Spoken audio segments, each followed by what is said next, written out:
My name is Matt Roberts, and these are the 10 rules for team goal setting and achievement. So you might have heard me say this before. 92% of personal goals and 67% of business strategies, perhaps more, don't get executed. My team and I's mission is to change this and help everyone achieve better and harder goals at home and in the workplace. And the results we achieve are extraordinary. So follow me as I share the frameworks, systems, rituals, and habits behind success. Let's go. Rule 1, build the goal with your team, not for them. Goals handed down get complied with. Goals built together get owned. Compliance tops out, ownership compounds. So when Alan Mulally arrived at Ford in 2006, the company was losing billions. He didn't hand down a turnaround plan. He built one in a room, week after week, with the leadership team through what he called the business plan review. The plan wasn't dramatically different from what he might have done if he had done it alone. What was different was who built it. The team defended it under pressure because they'd built it. 2 years later, Ford was actually the only major American automaker that didn't take a bailout. So the difference between compliance and ownership is decided at the start, or it isn't decided at all. Rule 2 is accountability is structural. It isn't moral. The teams we admire for their discipline aren't more virtuous. They are better engineers. They have rhythms. They have check-ins. They have reviews that happen whether people feel like it or not. So stop asking your team to be more accountable. Build a structure that makes accountability automatic and the behavior will follow. Rule 3, the incentives will always tell the truth. So you can tell your team what matters, but the compensation structure will tell them what really matters. So when the NHS in the UK introduced its 4-hour A&E waiting time target, the intention was clear: reduce how long patients waited. The behavior that followed was predictable. Ambulances actually held patients in car parks so the clock wouldn't start. Minor conditions, well, they were triaged as higher priority so they could be closed within the window. The 4-hour number improved. The underlying system got worse. So the staff, they weren't cynical. They were being rational. The incentive was specific. The goal was vague. The incentive won. It always wins. So if your incentives contradict your goals, your incentives are your strategy. The words on the wall are just a wish. 4, people will not pursue goals in a team where it isn't safe to be honest. So Google spent years studying what made their best teams great.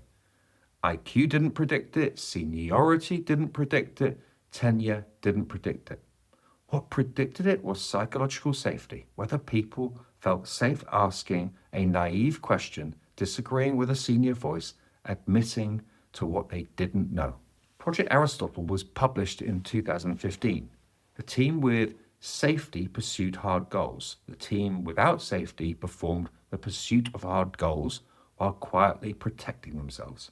So you cannot out-strategy a team that doesn't feel safe enough to be honest. You just can't. Rule 5. The thing no one is saying is the thing that matters most. So every team has it.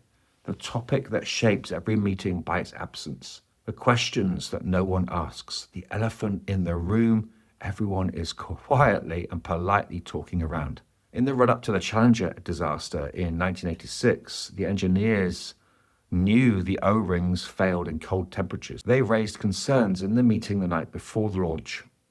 The concerns got softened, then softened again, then dropped, because pushing too hard would have cost the contract. You know the outcome. 7 astronauts died. But every team has a version of that meeting. Lower stakes for sure. Naming the thing is the job though. Nothing real happens until someone does. Rule 6, make the progress visible. Physically, if you can. A team cannot sustain motivation for something it cannot see. That's just a fact. Dashboards buried in shared drives don't really work. Quarterly PDFs don't work. Progress has to live somewhere the team encounters it regularly without effort. You've probably seen this. A coffee shop that tracks its daily customer count on a whiteboard behind the counter doesn't need a performance review conversation. Everyone sees the number upon arrival. Everyone sees the number when they leave. The number is in the room. Progress that lives on the wall, well, that becomes fuel. Progress that lives in a spreadsheet becomes nothing, no matter how well the underlying numbers are doing. Rule 7, reward the team behavior, not the individual output. So if you reward only individuals, you will get individualists. Not because your people are selfish, because your people are rational. They are doing exactly what you are paying for. You may know this story. For years, Microsoft ran stack ranking, forcing managers to rate a fixed percentage of their team as underperformers every cycle. So engineers stopped helping each other. Teams stopped sharing information. Collaboration, well, that became irrational because helping a colleague succeed could actually mean losing your own rating. It's crazy, right? Microsoft's innovation stalled for nearly a decade. So when Nadella kicked stack ranking into the long grass, the culture repaired itself. The engineers weren't different people before and after. The incentive was different. So if you want a team, make the team the unit of reward. Otherwise, the collaboration you ask for in meetings, well, that won't survive contact with the pay structure that you've designed. Rule 8, one source of truth, or effectively, none.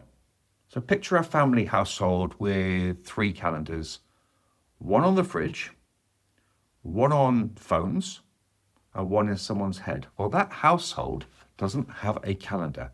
It has the feeling of a calendar. People miss appointments, not because they're disorganized, but because there's no single version of reality for anyone to consult. Teams do this with goal tracking constantly. 3 trackers, 2 dashboards, a shared understanding that actually lives mostly in a manager's head. So when John Dewar introduced OKRs, the mechanism wasn't complicated. One system, one cadence, every person's objective visible to everyone. And that visibility is most of what makes OKRs kind of work, more than the objectives, more than the format. So pick one, make it the one. Meet when you said you would, discuss the one. Rule 9, leaders embed goals through what they do, not what they say. So what you measure, what you reward, what you tolerate, what you are willing to ignore. These tell the team what the goal really is, often quite differently from what you said it was. Rule 10, retire dead goals openly before they rock the living ones. So every organization has them, right? Goals everyone knows aren't happening. Goals that nobody has the courage to officially kill. They sit in the dashboard, probably yellow lit, quarter after quarter, and every team member walks past them. Nokia's final years included a long list of exactly these. Symbian, MeeGo, the next generation feature phone, each quietly deprioritized, non-openly ended. So the organization learned that goals were aspirations nobody had the nerve to retire.